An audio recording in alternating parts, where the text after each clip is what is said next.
guidance on page 10, the statement the honorable member for Asin North. If you come to the last sentence, it reads, he further called on the House to expedite action on the amendment to the citizenship laws of the country to enhance the participation of dual citizens to the governance framework of the country. So in the governance framework of the country. Speaker, I was not here on Friday, but I think I read a report last year where the Supreme Court ruled that there are certain positions in this country that can be occupied by persons who hold dual nationalities.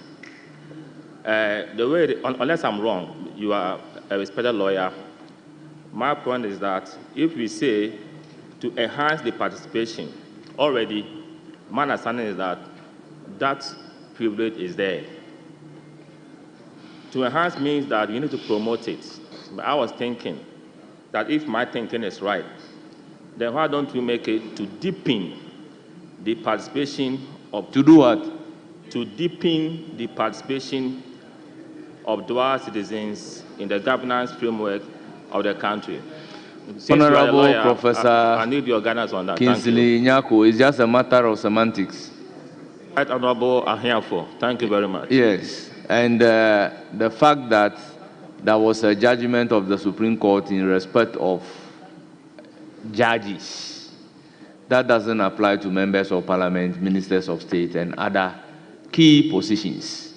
So the statement is in the right directions, having regard to even Article 94 of the Constitution of the Republic of Ghana, talking about the qualification of a member of parliament, and it will also affect Article 78 of the Constitution, talking about the qualification of you becoming a minister of state. So I believe the statement is in the right direction, so that we can take steps to amend the relevant laws to allow people with a dual citizenship to hold certain key, and take steps to amend the relevant laws to allow people with a dual citizenship to hold certain key positions in our governance structure. Mr. Speaker, you are a lawyer of repute, and I am none. And I also know that per Article 94(2), you cannot be a member of parliament if you hold dual nationality. The way it is captured, my point is that already certain individuals with dual nationality can participate in our governance process. It is there. It is only in some instances where they cannot. But how it is couched, my understanding is that it seems that you are not going to, but already there is some form of participation in certain regard. That is my point. That was why I'm saying that it's not just to enhance it, but if we say we have to deepen it, then it underscores the fact that those who are excluded, the areas of exclusion, Honorable Professor Kinsley Nyako, can be brought on board. By applying the expressio union rule, those who are not included, those who are not debarred, those who are not barred from holding a position as a dual citizen cannot be in the contemplation of the maker of the statement in making this particular statement. So we cannot interpret the statement to include those who by law are not barred from holding the position as a result of their dual citizenship. Yes, Honorable Majority Chief Whip. Speaker, thank you very much. Speaker,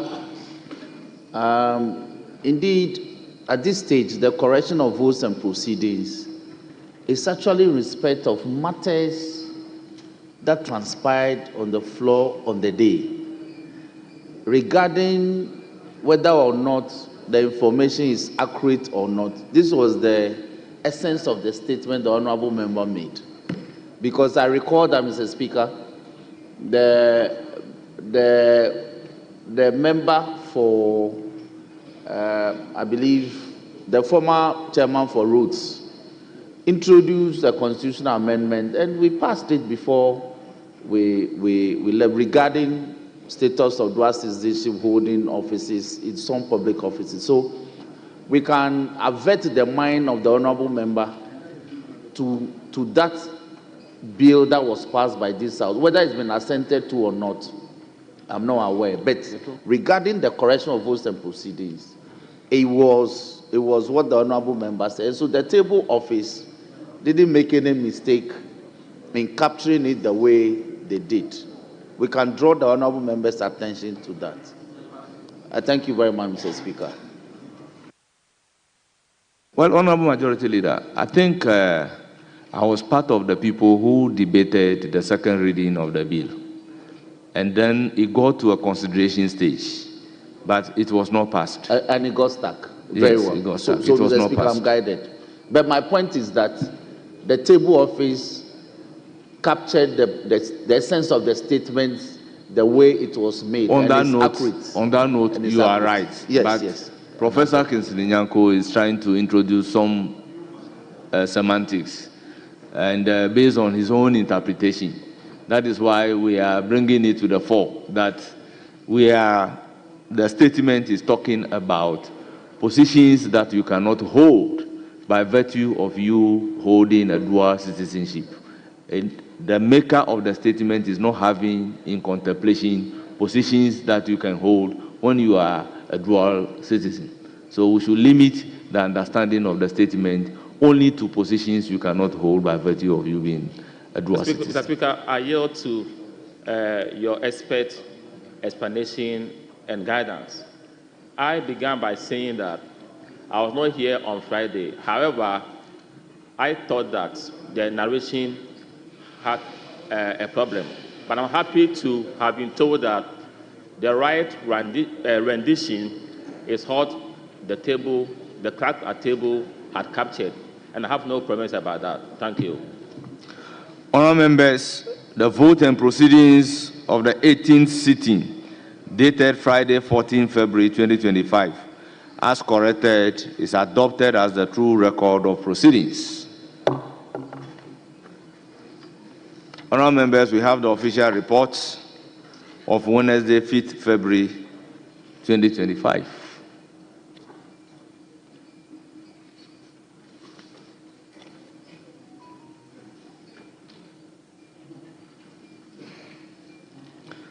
Honourable members, any correction?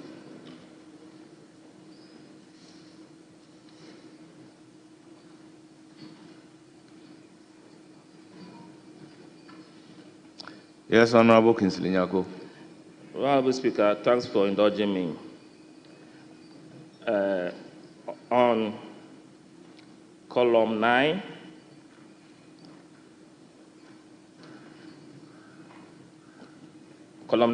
under Mr. Ayariga, if you come with me to 7th line, he said, I assume that he was speaking on behalf of his backbench, who had raised the issue of quorum. If I remember correctly, it was Honorable Manshia South who raised the issue of quorum. And I'm thinking that if he was making reference to the person who made the application for quorum, then it should be backbencher, because it was not the entire backbench that raised or brought the application for quorum. It was an individual. So if you make it of his backbencher who had raised the issue of quorum, that is the first observation I've made. Then on column 12,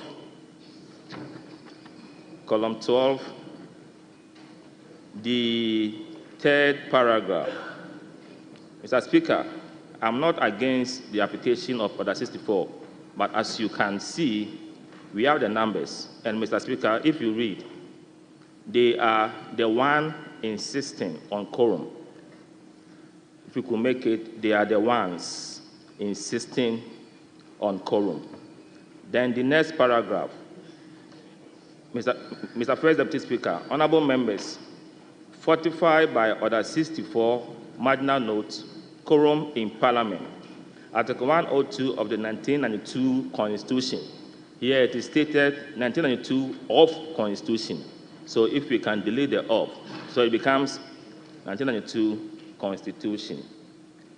Then column 17. Column 17. The Speaker, on the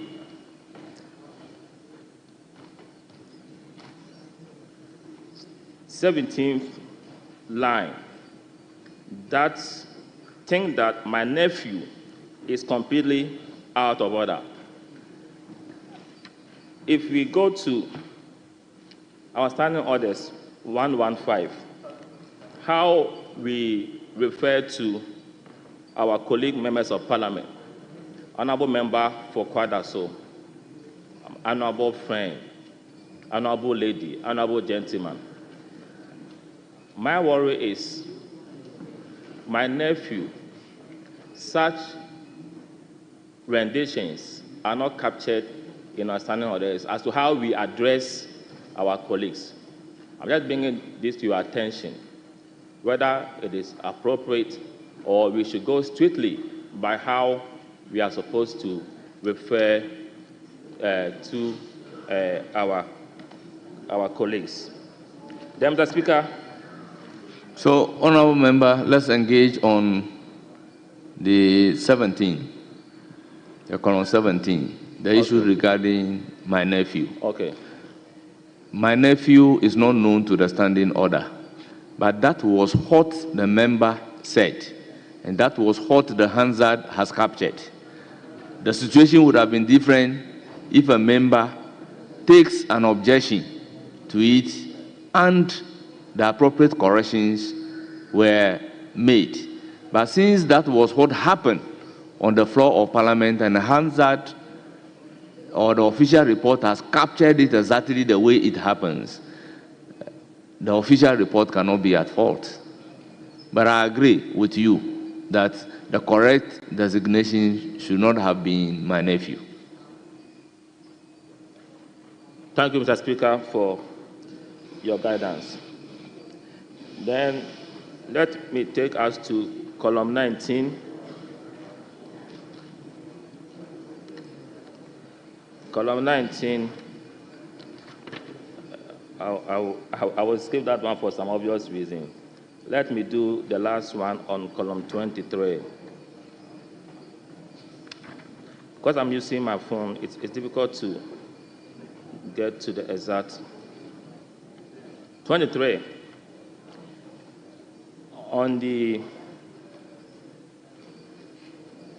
On line 11. Which paragraph? Column 23 on the 11th sentence. The record for Friday will show that instead of the news out there that we adjourned because we did not have the members. There are times the Hansard department can also make some errors, and that is understandable. If you say that instead of the news, I'm not sure whether that's what the honorable member said, but in spite of the news will be more appropriate. In spite of the news is different from instead of the news.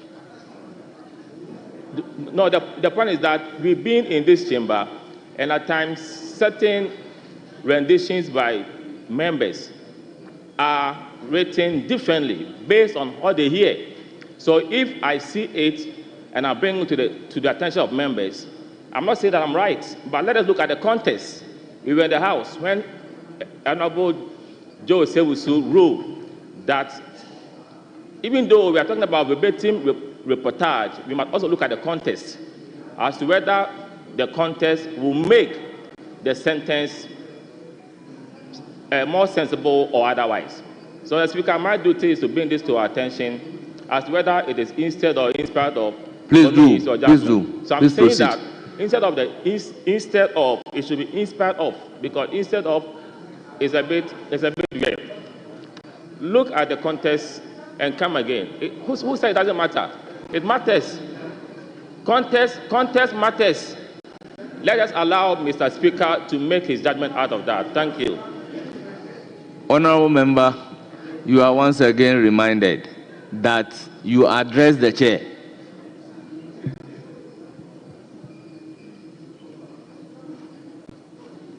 Any further corrections? Yes, Honorable Chief Whip. Speaker, we have a provision on votes and proceedings and the correction of the Hansard. Speaker, you cannot be correcting the verbatim recording of another member. If there are typographical errors, you can do that. But words uttered by a member and recorded by Hansard as having been uttered so, another member cannot, as it were, be amending for purposes of grammatical corrections. With all due respect, Mr. Speaker, typographical errors, yes, but not, even if there are grammatical errors, Hansard says this is what the person said. So the essence of Hansard, which is the memory of the House, is supposed to capture that as it was uttered. You see, honorable members, majority, Chief Whip, you are right in the sense that whatever the member said is what the official report would capture. Sometimes, if you want to correct what the member said, it will contextually put a different meaning on what the member has said. So we need to be careful trying to correct what the member has said. If you put another word there and they play the recording, it will be different from the corrected word. So they have the opportunity of also listening to the voice of the member and capturing it the way the honorable member delivered his or her submission. So with all due respect, once that is what the member said, let's be guided accordingly. Well, Mr. Speaker, in this case, with respect, we cannot assume that that is what the person said, unless, Mr. Speaker, I'm saying that honorable members, we cannot you see, make that assumption. Honorable Kinsley Nyako, the difficulty was that you indicated you were not even here. No. Because you were not here. That was the votes and proceedings. This is official report, and in this case, I was here. But I'm saying that. So you are here. Are you saying that was not what the member said? Mr. Speaker, the point I'm making is that we'll be in this chamber where some statements contextually, and I was here when Honorable Jose Wusu said that you cannot correct verbatim report, but if the context suggests otherwise, that is different. I'm not saying that what I'm saying is right, but the context is what is suggesting otherwise. All of us, we can make comments, we can debate, but the Hansard department in recording can make a mistake. Last week I was here when I realized that Honorable Intim Fojo, when he was making a commentary, he wanted to say for, F-O-R-E.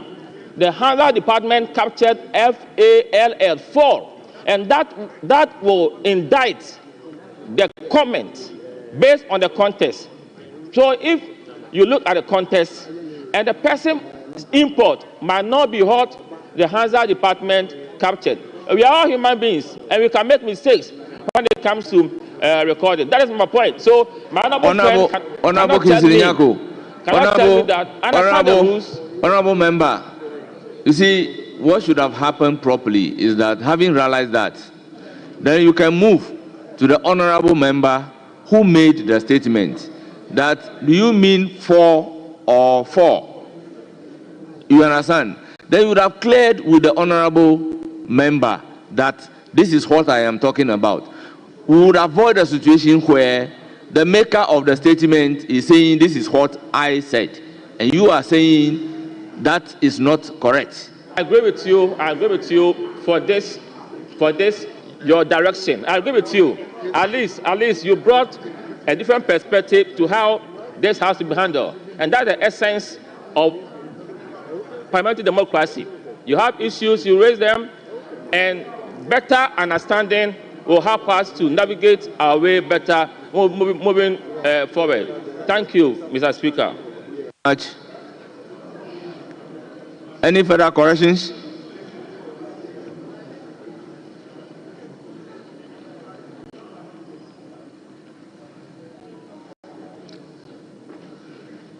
Honorable members, Honorable Jerry Shaib.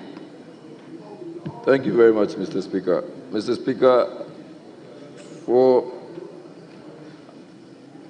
the notes to be considered, I'm looking at page 108.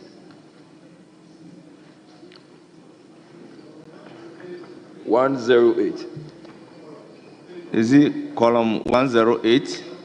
No, page 108 of the 11th version of the parliamentary list.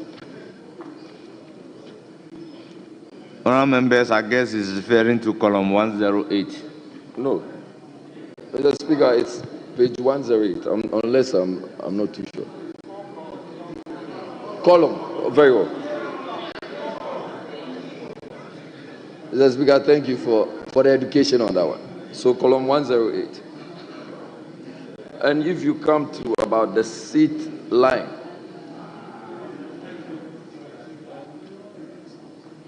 so it's physical angle, but what we have there is physical, PH, instead of FI. Very well. I don't know if the table office have cited. Very well. Table office take note. And Mr. Speaker, table office also take note of the correction made by Professor Kinsilinyako at column 9 and 12. Yes, Honorable Ahmed. Mr. Speaker, if you also come to column 109, the second paragraph is concept of Say's law. Say is S-A-Y apostrophe S. Say's law. Say's law, which states that supply creates its own demand. I don't know if you have cited it. Very well. And then, Mr. Speaker, I don't know if I'm minded to proceed. Yeah, the table office take note. Yes, and then when you come still on 109, it is demand pull, not demand push. Demand pull. Which paragraph are you talking about? Just, I think that would be about the 8th or 9th line. The first paragraph? Yes.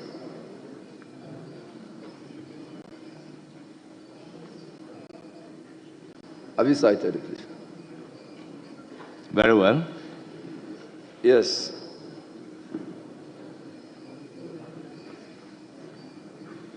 Then page 110. Sorry, column 110.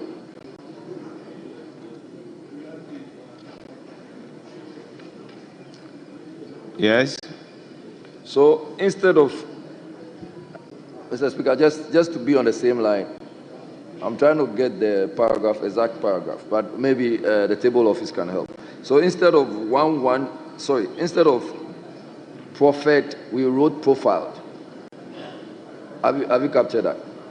Instead of prophet, Profferd. We captured it as profiled. Please, do you have that? Yes, Honorable. That's And then grammatical spelling mistake. Then, still on that stretch, it is macro, not micro. Macro, not micro.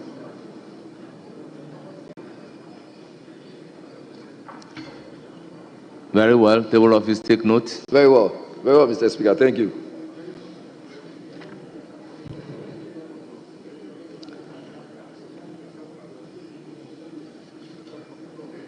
Honourable members, any further correction?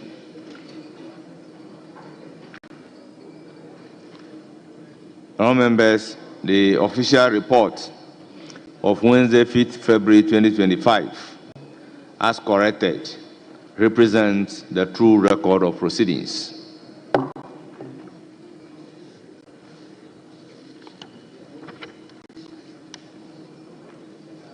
Honourable members, the next item on the line is statement. Are you on vote and proceedings? Mr. Speaker, no. I just want some guidance from you, Mr. Speaker. And I want to come under Order 5.2. Mr. Speaker, I come under 5.2 because an incident happened in this house. And then you gave some directives. We all know that the front line, the first 4 seats belongs to the leadership of this house. In the event that, Mr. Speaker, any of the leaders are not available, can any of us sit in for them? Because some members are gearing up to retaliate your ruling. And Mr. Speaker, I want to get some clear guidance from you as to whether, if any of the leaders are not around during or the start of proceedings, any of us can elect to sit for the leadership. Thank you, Right Honorable Speaker. Thank you very much, Honorable Member. I think the direction is that every member should speak from his seat. In the absence of the leadership, the alternative is an available leader. So in the event any of the leaders are not available, it is then that we have an available leader. But when a leader among them is available, you cannot be available leader. So in the absence of the majority leader, the deputy majority leader is there. In his absence, the majority whip is there. And in the absence, deputy whips are there. In the absence of all of them, then there will be available leader. The same thing applies to the speakership.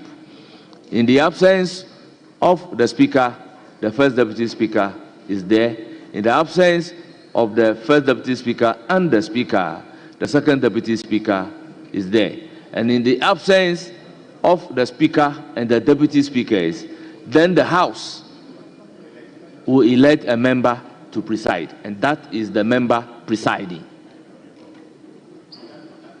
Thank you very much. Honourable members, the next item is statement. And honourable members, in doing so, and brief the House, particularly on the outbreak of meningitis and cholera.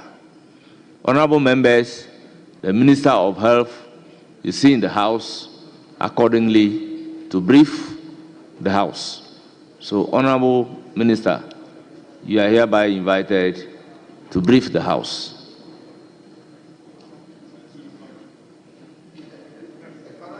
And cholera.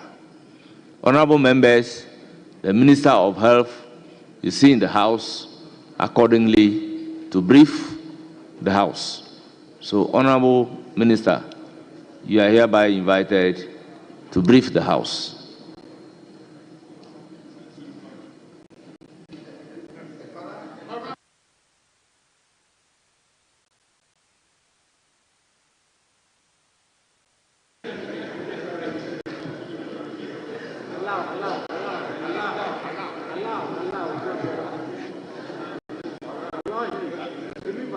Right Honorable Speaker, I appear before you today to brief you and the people of Ghana on the ongoing outbreaks of cholera and meningitis, and more importantly, provide an update on measures being taken by government to contain the spread of these diseases. Mr. Speaker, as you are aware, Ghana is currently facing outbreaks of cholera and meningitis. Additionally, a single case of human metapneumovirus has also been detected in the country. Before I go further, Mr. Speaker, I want to express my sincere gratitude to all our health workers for their unwavering dedication and resilience. In the past week, I had the privilege to interact with healthcare workers in health facilities and communities in the Upper West, Greater Accra, and Central regions. Their tireless efforts on the front lines of these outbreaks are truly commendable, and we as a nation are deeply indebted to them. Mr. Speaker, His Excellency John Dramani Maham's government, in the face of limited resources, came to office with a pledge to build a more robust healthcare system that, among other objectives, will prevent diseases and promote good health. Mr. Speaker, we remain fully committed to this, and the leadership and support for these disease outbreaks in the past few weeks is a clear demonstration of government commitment. Mr. Speaker, I will now share the update on the specific diseases and the measures taken to bring the outbreaks under control. Mr. Speaker, cholera outbreak. Mr. Speaker, cholera is caused by the bacterium Vibrio cholerae. Affected individuals may experience a sudden onset of profuse watery diarrhea, often accompanied by vomiting. This can lead to rapid dehydration and further complications if not treated promptly.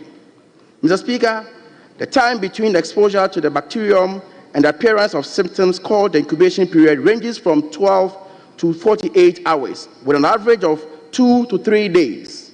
Mr. Speaker, cholera transmission occurs primarily through consumption of water or food contaminated with fecal matter.